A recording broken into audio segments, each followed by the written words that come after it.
Hello à tous, j'espère que vous allez bien. Nos habitudes peuvent avoir un impact très positif sur notre santé, nos finances, notre vie en fait de manière générale. Mais elles peuvent aussi avoir un côté très négatif, nous coûter cher, nous coûter que ce soit en termes de santé ou en termes d'argent.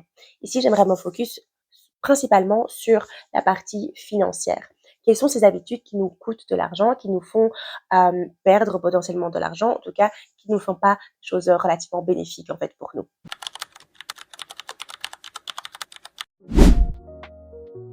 De pas savoir où va notre argent.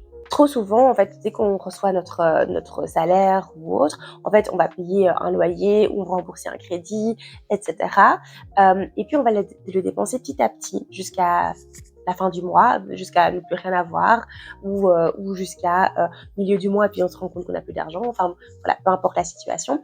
Mais surtout, on ne sait pas exactement où est-ce que notre argent va.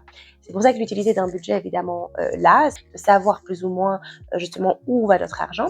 Si on n'a pas les nerfs pour faire un budget, il serait quand même intéressant d'au moins analyser pendant un mois, par exemple, quels sont nos postes de dépenses. Une petite anecdote comme ça, j'avais demandé à une de mes anciennes collègues quel était le montant alloué par mois à la nourriture. Pas uniquement la nourriture, ses courses, mais également tout ce qui va être en fait lié à la nourriture. Donc, un café qu'elle aurait été boire, un brunch qu'elle aurait été faire avec des amis, etc. Elle m'a donné un montant qu'elle pensait être le montant qu'elle allouait par mois. Donc, elle pensait qu'elle dépensait environ 400 €. Ça fait le petit challenge du coup pendant un mois de tracer tout ce qu'elle dépensait. Enfin, elle l'a fait, hein, je ne l'ai pas fait pour elle. Dans un document, elle a ajouté toutes les dépenses qu'elle faisait, les petites dépenses, les petits 5 €, les petits, le petit café pris par-ci, par-là. Et en fait, à la fin du mois, à la fin de ce mois-là, on a regardé ensemble si ce qu'elle avait estimé était en fait, reflétait vraiment la réalité. Il s'est avéré qu'en fait, elle était à presque 300 € de plus en fait que les 400 € mentionnés initialement. Du coup, oui, clairement, ne pas savoir où va votre argent peut clairement avoir un impact énorme, par exemple, sur votre épargne. On peut se dire, ah mais je ne sais pas épargner, mais en fait, peut-être qu'on pourrait diminuer en fait ces petits cafés, ces petites choses par-ci par-là qu'on dépense. Ne pas investir. Si vous n'investissez pas, vraiment pas du tout, en fait, vous ratez, entre guillemets, tout l'argent qui aurait pu être, tous les intérêts et tout l'argent qui aurait pu fructifier. Plus tôt vous investissez, plus vous avez évidemment des rendements de cet investissement-là. Alors, je ne dis pas ici de faire un investissement compliqué et autres. Vous avez des banques qui peuvent tout à fait vous orienter dans des fonds, en fait, avec des fonds d'investissement, etc. Vous pouvez évidemment aussi apprendre de par vous-même. Hein. Il ne faut pas devenir un expert spécialement en investissement. Il y a justement des gens qui sont payés pour ça, qui ont les connaissances et qui peuvent vous aider là-dedans. Mais le fait de ne vraiment pas investir est vraiment un manque à gagner. Imaginons que vous êtes salarié depuis vos 21 ans, par exemple, et que vous avez maintenant 30 ans. Si vous n'avez jamais investi, il y a quand même 9 années d'investissement que vous n'avez pas, en fait. Et l'investissement est surtout intéressant sur la longue durée. Donc, quand on investit, évidemment, c'est pour quelque chose qui dure longtemps. Plus tôt vous investissez, plus vous aurez évidemment de retour sur cet investissement-là. Donc, ne pas hésiter, lancez-vous, commencez avec des petits montants, mais le fait est que commencer, c'est mieux que de ne rien faire. Se comparer aux autres. C'est vraiment une habitude à ne pas faire. Le fait est que quand on se compare aux autres, on a tendance très souvent à se diminuer. Bon, parfois, on pourrait peut-être se comparer et dire qu'on est mieux dans tel ou tel poste, mais c'est rarement le cas. En général, on voit ce qui va mieux chez les autres, qui est selon nous moins bien chez nous. Et donc, en fait, on peut, en se comparant, en fait, essayer de aller keep up the Joneses, comme on dit, et donc d'essayer absolument d'avoir le même niveau de vie, par exemple, que les personnes qu'on verrait sur les réseaux, etc., ou d'avoir les mêmes vêtements, ou d'avoir le même train de vie, par exemple. Ne pas avoir de fonds d'urgence. En finance personnelle, on dit que idéalement, il faudrait 3 à 6 mois de dépenses fixes, de dépenses mensuelles épargnées sur le côté, donc dans vraiment ce fonds d'urgence. Imaginons si vous dépensez de manière fixe, donc tout ce qui est nécessité, donc le loyer, la nourriture, le gaz, l'électricité, vraiment un moyen de transport, en tout cas si ce moyen de transport vous permet par exemple d'aller au travail, etc. Donc si on regarde toutes ces dépenses fixes, vous les mettez ensemble. Imaginons si vous avez comme dépenses fixes 1 000 € par mois. Dans l'idéal, il faudrait avoir entre 3 et 6 000 € d'épargne de sécurité sur le côté, sur un compte relativement liquide, donc un compte auquel vous aurez accès facilement parce que évidemment en cas d'urgence vous pourrez y accéder et vous ne devez pas attendre X semaines ou X mois évidemment pour y accéder. Le fait de ne pas avoir de fonds d'urgence peut être justement très risqué. Si vous arrive quoi que ce soit, quel est le montant que vous avez à disposition qui serait potentiellement alloué à ça? Si maintenant, demain, votre voiture tombe en panne, est-ce que vous sauriez potentiellement en racheter une ou en louer une? Si vous perdez votre travail demain, ce que j'espère évidemment pas pour vous, est-ce que vous avez un fonds d'urgence qui vous permettra de quand même pouvoir payer votre loyer ou rembourser votre emprunt pendant quelques semaines, quelques mois, le temps que, par exemple, le chômage se régule. Donc, ce sont des choses qui sont très importantes. Encore plus, évidemment, si vous avez des enfants ou en fait des personnes qui sont à charge ou des animaux pour lesquels vous occupez. Ça vous permet aussi d'avoir une certaine quiétude d'esprit, de savoir que quoi qu'il arrive, vous pourrez faire face en fait à ces choses-là. Vous pouvez faire face aux urgences.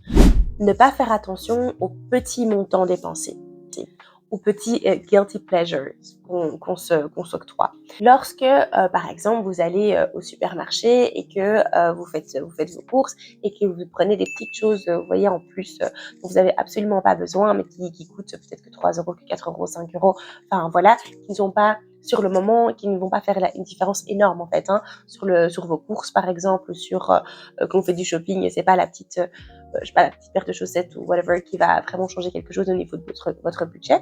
Ce sont des petites choses et en fait j'entends souvent les gens qui disent ah oui mais c'est pas grave, c'est que 5 €, c'est pas grave, c'est que 4 €, ou je vais pas faire tout ça pour gagner 10 €. En fait ça dépend évidemment de votre situation, mais ces petits montants là, si vous les mettez bout à bout, pourrait peut-être arriver à 50 € par mois. Et ces 50 €, si vous les investissiez derrière, pourraient vous rapporter quelque chose. Si vous regardez sur une balance le bénéfice que vous avez avec ces guilty pleasures, par exemple si c'est des choses que vous mangez, etc., et derrière cette épargne qui se construit ou cet investissement qui se construit, à voir dans cette balance qu'est-ce qui pèse le plus. Est-ce que vous préfériez pas justement avoir 600, 700, 1000 €, voire plus, investis ou épargnés, qui serait là comme épargne d'urgence, par exemple, ou pour vous payer tout simplement des choses beaucoup plus grandes. Personnellement, les petits montants sont quand même des choses qui sont importantes. Est-ce que ça veut dire que je vais pas aller me payer un petit cappuccino ou autre de temps en temps? Non, bien sûr. Mais c'est juste que quand on se rend compte qu'il y a des habitudes de ces petits montants-là qui sont très récurrentes et qui se passent voilà chaque semaine ou chaque mois, toutes ces petites choses en fait qu'on additionne et qui nous apportent honnêtement pas vraiment de plaisir ou de bonheur ultime, ou qu'on pourrait justement remplacer par des choses beaucoup moins chères, voire gratuites. Et bien c'est ces choses-là qui font en fait la différence à la fin de l'année en fait. Si vous ne savez pas gérer les petits montants, justement des 5-10 €, comment est-ce que vous allez pouvoir gérer des sommes beaucoup plus importantes? Souvent, malheureusement, plus on gagne, plus notre niveau de vie évolue aussi. Faire évoluer votre niveau de vie en même temps que vos revenus. C'est la chose sur laquelle personnellement j'ai travaillé le plus. C'est le fait que plus on gagne, plus on dépense. Vous avez déjà entendu des personnes, par exemple millionnaires, en tout cas qui gagnent des millions, qui sont en fait, broke, enfin en tout cas pas pauvres, mais qui vivent vraiment ce qu'on appelle paycheck to paycheck, donc vraiment salaire sur salaire, qui n'ont pas d'investissement, qui en fait plus elles gagnent des millions, en fait et plus elles vont dépenser des millions sur le côté, et donc au final elles sont pas riches pour autant, elles ont juste un niveau de vie élevé. Mais c'est la même chose en fait un peu chez tout le monde. Dès qu'on arrive à à un niveau de salaire moyen, on a tendance en fait à continuer à dépenser, en tout cas à dépenser plus, avoir une plus grande maison, avoir une plus belle voiture, avoir un plus beau téléphone, aller manger plus peut-être au restaurant, en fait on augmente un petit peu tout, ce qui fait qu'au final on n'arrive pas à économiser, à épargner, on ne crée rien comme valeur en fait sur le côté, on est juste dans cette phase de consommation et on ne produit rien, on ne fait pas aussi on n'a plus vraiment de filet de sécurité non plus, parce que si on perd ces revenus-là, on va devoir trouver un moyen de continuer à vivre avec ce niveau de vie-là. Donc le challenge, c'est aussi de garder le même niveau de vie, avec peut-être des choses qui sont un petit peu plus confortables, mais en tout cas de garder, de minimiser vraiment quand même les dépenses et de pouvoir du coup mettre cet excédent entre guillemets dans des épargnes ou dans un investissement. Une autre erreur qu'on fait aussi très souvent au niveau des habitudes, c'est de ne pas se payer en premier. C'est de traiter l'épargne comme si c'était quelque chose qu'on fait en fin du mois s'il nous reste quelque chose. En début de mois, normalement, vous payez votre loyer ou vous remboursez un crédit, un emprunt par exemple pour votre logement. Voilà, il y a plusieurs charges fixes que vous payez de manière automatique une fois que vous recevez votre salaire. L'objectif, c'est aussi de pouvoir traiter cette épargne comme une facture. Si maintenant vous dites tous les mois, j'ai une facture de 50 € qui est en fait allouée à mon épargne et il y a un virement automatique qui se fait, ou bien vous le faites manuellement, mais on se connaît, vaut mieux que ce soit fait de manière automatique. Donc un virement automatique qui idéalement serait sur une banque, sur un compte qui n'est pas visible depuis la même application, parce qu'on sait très bien que si on voit l'argent se cumuler là, on a l'impression que c'est de l'argent qu'on peut utiliser pour, je sais pas moi, faire des achats ou que sais-je, alors que l'objectif c'est de pouvoir épargner, créer son fonds d'urgence, et donc de ne pas le voir et pas à chaque fois aller piocher dedans dès qu'il nous manque 10 € pour acheter je sais pas quoi. Donc de vraiment du coup traiter cette épargne comme une facture, comme des frais fixes mensuels que vous avez. Une autre habitude, une autre erreur qu'on fait au niveau de la finance, c'est de n'avoir qu'une seule source de revenus. C'est relativement courant, et particulièrement en Europe, en fait, de n'avoir qu'une seule source de revenus. Vous avez un emploi principal ou une profession que vous exercez à temps plein, et c'est tout. Ce qui est le commun des mortels, hein, donc voilà. Le problème, c'est si il arrive quoi que ce soit à cette rentrée d'argent principale. Imaginons, vous travaillez par exemple dans le secteur, je sais pas moi, de l'Horeca. Ceux qui l'ont connu, du coup, je pense un peu tout le monde. On a connu une pandémie mondiale il y a 5 ans, donc en 2020. Et énormément de secteurs ont été impactés. J'espère évidemment qu'on n'aura pas cette situation encore une fois, évidemment, mais imaginons si maintenant vous êtes actif dans tout ce qui est Horeca, dans le secteur de l'Horeca, donc dans tout ce qui va être hôtellerie, restaurant, etc. Si la seule source de revenus que vous avez, c'est cet emploi principal. Donc idéalement, créer une deuxième, voire une troisième source de revenus.